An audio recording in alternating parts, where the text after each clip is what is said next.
اعوذ باللہ من الشیطان الرجیم۔ بسم اللہ الرحمن الرحیم۔ السلام علیکم ورحمۃ اللہ وبرکاتہ۔ حضرت عمر رضی اللہ تعالیٰ عنہ کا شمار عرب کے چند تعلیم یافتہ افراد میں ہوتا تھا، اور یہ وہ زمانہ تھا جب عرب میں علم حاصل کرنے کا زیادہ رواج نہ تھا، اور بہت کم افراد ایسے تھے جو لکھنا پڑھنا جانتے تھے، اور ان میں سے ایک حضرت عمر بھی تھے۔ آپ علم الانصاب کے بھی ماہر تھے، اور اس کے علاوہ شعر و شاعری کا بھی ذوق رکھتے تھے، اور فنون لطیفہ سے آپ کو خاص شغف تھا۔ حضرت عمر فاروق رضی اللہ تعالیٰ عنہ کی علمی قابلیت اور اعلیٰ ہمتی کی بنا پر آپ کو قریش کے سفیر کا درجہ حاصل تھا۔ آپ کے ذریعے ہی جنگ اور امن کے پیغامات دیگر قبائل تک پہنچائے جاتے تھے۔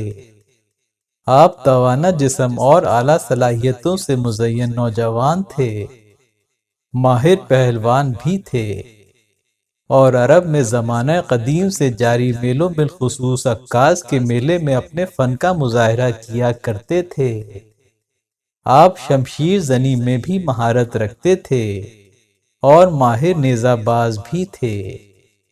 آپ ایک شاندار گھڑ سوار تھے اور بھاگتے ہوئے گھوڑے پر بآسانی سوار ہو جاتے۔ آپ کی ایک خاصیت یہ بھی تھی کہ سرکش سے سرکش گھوڑا بھی آپ کے ہاتھوں نرم پڑ جاتا تھا۔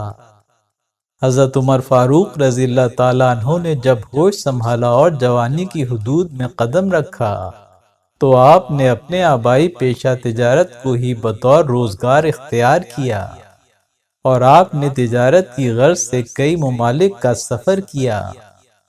آپ کے علمی ذوق اور ذہنی قابلیت کا اندازہ اس بات سے لگایا جا سکتا ہے کہ آپ جب بھی کسی ملک کا سفر کرتے تو اس جگہ کی زبان اور اس کی ثقافت سے بھی آگاہی حاصل کرنے کی کوشش کرتے، اور ان کے ہاں ہونے والی علمی محافل میں بھی شریک ہوتے، اور ان محافل سے استفادہ حاصل کرتے۔ حضرت عمر بن خطاب رضی اللہ تعالیٰ عنہ کی عمر 27 برس تھی جب عرب میں آفتاب رسالت طلوع ہوا، یعنی رسول اللہ صلی اللہ علیہ وآلہ وسلم مبعوث ہوئے اور اسلام کی صدائے حق بلند ہوئی۔ حضور نبی کریم صلی اللہ علیہ وآلہ وسلم نے جب توحید کی دعوت دی تو حضرت عمر رضی اللہ تعالیٰ عنہ نے ابتدا میں اس دعوت کو قبول کرنے سے انکار کر دیا۔ حضور نبی کریم صلی اللہ علیہ وآلہ وسلم نے بارگاہ خداوندی میں دعا فرمائی، الہی، عمر بن خطاب یا عمر بن ہشام ابو جہل دونوں یا دونوں میں سے ایک کے ذریعے اسلام کو قوت عطا فرما۔ مگر یہ دولت تو ازل سے ہی حضرت عمر رضی اللہ تعالیٰ عنہ کی قسمت میں لکھ دی گئی تھی، ابو جہل کے حصے میں کیوں کر آ سکتی تھی؟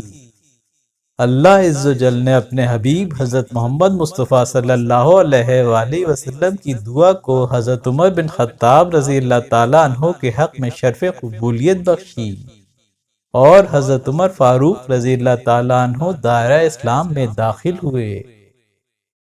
حضرت عمر رضی اللہ تعالیٰ عنہ سن 6 نبوی میں مشرف با اسلام ہوئے۔ آپ نے 40 مردوں اور 11 عورتوں کے بعد اسلام قبول کیا۔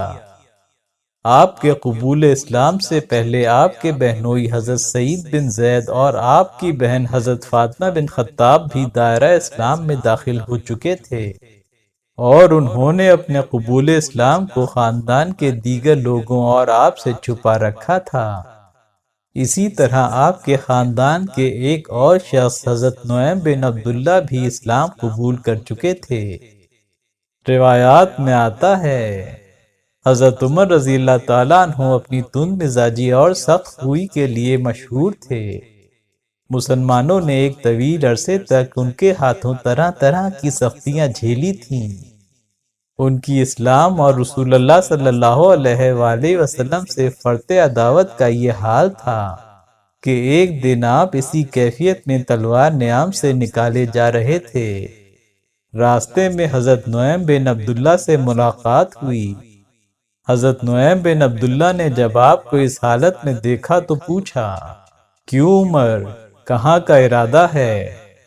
آپ نے کہا، میں آج محمد صلی اللہ علیہ وآلہ وسلم کو نعوذ باللہ قتل کرنے کی غرض سے نکلا ہوں۔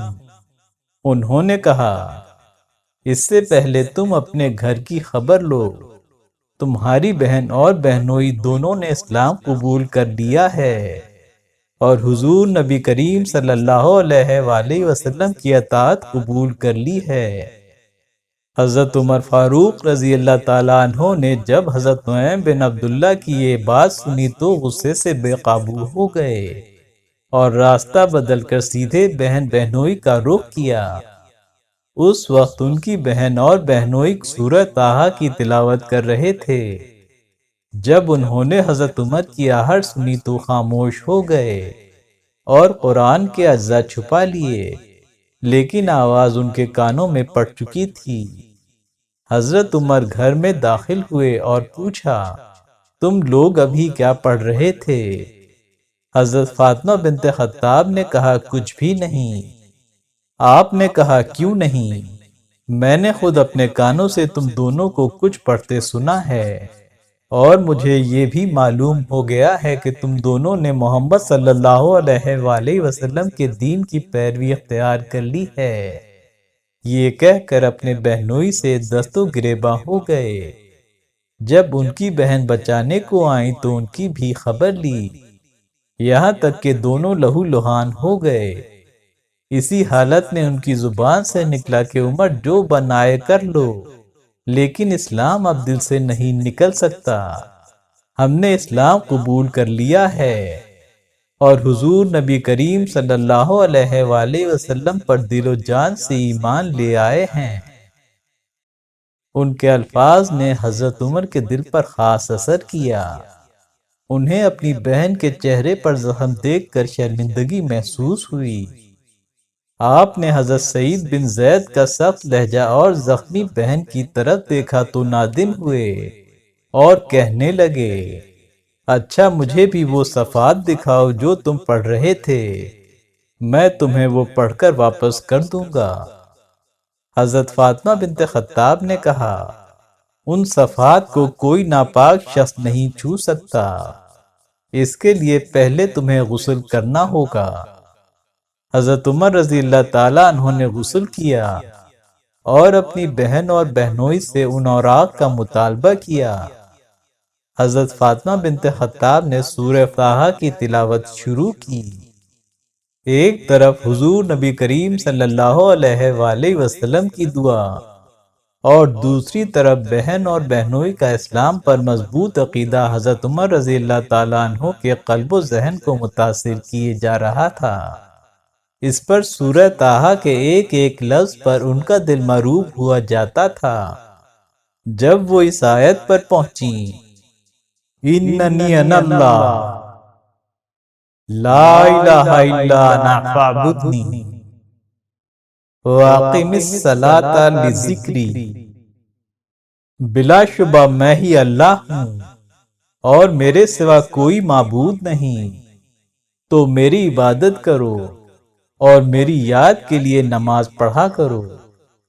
حضرت عمر فاروق رضی اللہ تعالیٰ عنہ کی آنکھوں سے آنسو نکل آئے اور کہنے لگے، کس قدر عمدہ اور عظمت والا کلام ہے۔ پھر آپ بے اختیار پکار اٹھے، اشہد ان لا الہ الا اللہ واشہد ان محمد رسول اللہ، میں گواہی دیتا ہوں اللہ کے سوا کوئی عبادت کے لائق نہیں اور حضرت محمد صلی اللہ علیہ وآلہ وسلم اللہ کے رسول ہیں۔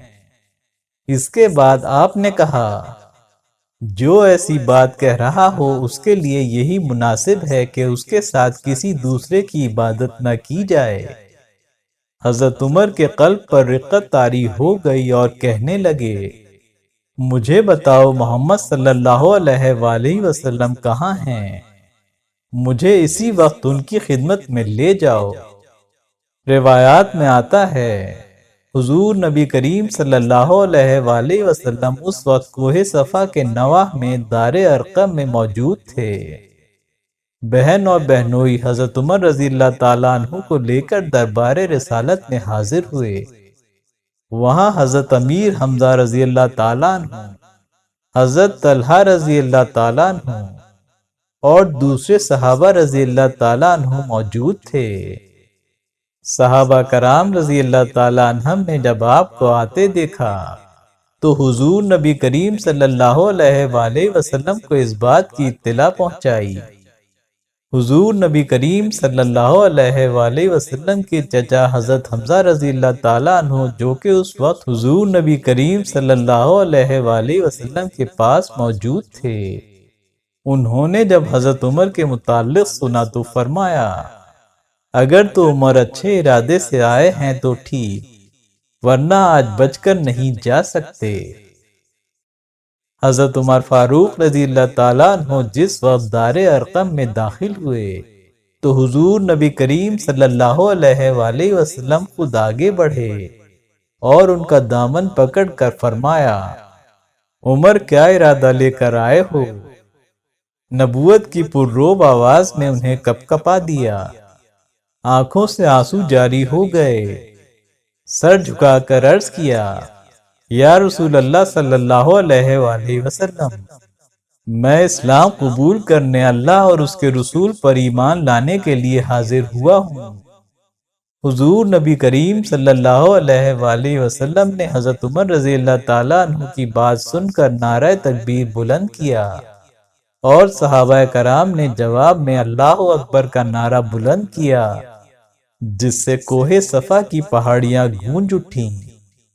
یوں آپ رضی اللہ تعالیٰ عنہ کے حق میں رسول اللہ صلی اللہ علیہ وآلہ وسلم کی مانگی ہوئی یہ دعا قبول ہوئی کہ اے اللہ، ابو جہل بن ہشام یا عمر بن خطاب دونوں میں سے جو تیرے نزدیک زیادہ بہتر ہو، اس کے ذریعے سے اسلام کو غلبہ عطا فرما، اور اسی وجہ سے آپ کو مراد رسول کہا جاتا ہے۔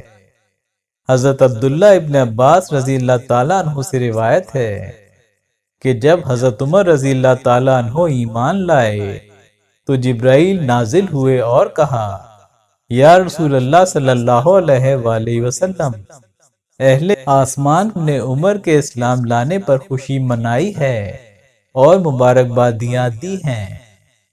حضرت عبداللہ بن عباس بیان کرتے ہیں کہ جب حضرت عمر بن خطاب رضی اللہ تعالیٰ عنہ نے اسلام قبول کیا تو مشرکین نے کہا، آج کے دن ہماری قوم دو حصوں میں بٹ گئی ہے اور آدھی رہ گئی ہے۔ حضرت عمر رضی اللہ تعالیٰ عنہ کے ایمان لانے سے اسلام کی تاریخ میں نئے دور کا آغاز ہوا۔ اس وقت تک 40 سے 50 آدمی اسلام لا چکے تھے۔ عرب کے مشہور بہادر سید الشہداء حضرت حمزہ نے بھی اسلام قبول کر لیا تھا، تاہم اپنے مذہبی فرائض علانیہ ادا نہیں کر سکتے تھے اور کعبے میں بھی نماز پڑھنا بالکل ناممکن تھا۔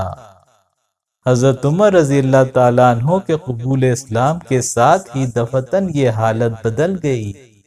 انہوں نے اپنا اسلام ظاہر کر دیا۔ کافروں نے شروع میں ان پر بڑی شدت کی، لیکن وہ برابر ثابت قدمی سے مقابلہ کرتے رہے، یہاں تک کہ مسلمانوں کی جماعت کے ساتھ کعبۃ اللہ میں جا کر نماز ادا کی۔ ابن ہشام نے اس واقعے کو حضرت عبداللہ بن مسعود رضی اللہ تعالیٰ عنہ کی زبانی ان الفاظ میں روایت کیا ہے، بے شک حضرت عمر رضی اللہ تعالیٰ عنہ کا قبول اسلام ہمارے لیے ایک بڑی فتح تھی اور ان کی امارت ایک رحمت تھی۔ اللہ کی قسم، ہم بیت اللہ میں نماز پڑھنے کی استطاعت نہیں رکھتے تھے یہاں تک کہ عمر اسلام لائے۔ بس جب وہ اسلام لائے تو آپ نے مشرکین مکہ کا سامنا کیا، یہاں تک کہ ہم نے خانہ کعبہ میں نماز پڑھی۔ چینل سبسکرائب کیجئے اور بیل آئیکن پر کلک کیجئے، لائک اور شیئر ضرور کیجئے۔ اللہ حافظ۔